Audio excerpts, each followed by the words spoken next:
I'm curious, how many of us here have friends or peers that have the same hobbies that we do? Okay. And how many of us here have a good support system at home that will encourage us to achieve any dream that we have? Okay. What I want to share with you today is not a new idea. In fact, many of our members in our deaf community have never had what we have. It was 2005. I had my graduate degree. I had a good job. My friends and family were very supportive of me, but I felt that something was missing. Then one day, I received an email, a volunteer opportunity in Colombia. I had to ask myself, why not go there? See what's happening. And so I went. And during that program, there were two different teams. There was an American and Colombian, and they had to work together to achieve a global change. And throughout that program, I saw a unity between the two teams that inspired me. And I thought, if it's possible here to achieve that unity, why can't we achieve that elsewhere? So after the program was finished, I flew back to the States. And many in our deaf community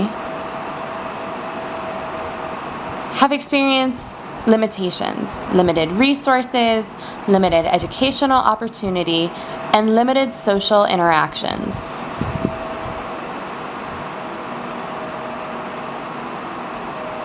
So what I experienced in Colombia with the two teams coming together as peers, where we work together to achieve a common goal, where we have similar and shared experiences, where we share ideas and we understand and are working together. That is peer-to-peer social interaction.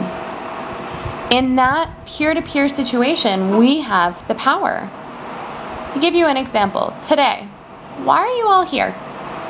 It's because we're here to share ideas and learn new concepts. That is peer-to-peer social interaction.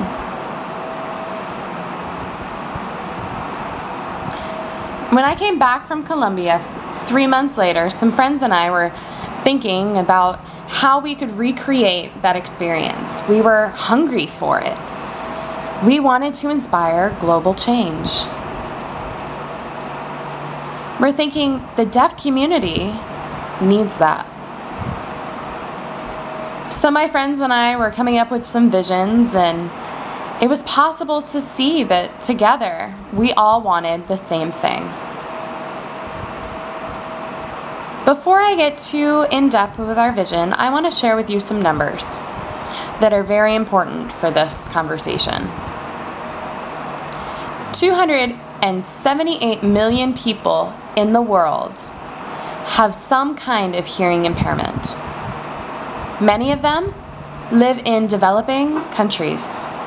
2/3 of them, in fact, where there are limited resources, limited social interactions, and limited educational opportunities. So how is it possible for us to achieve a peer-to-peer social interaction?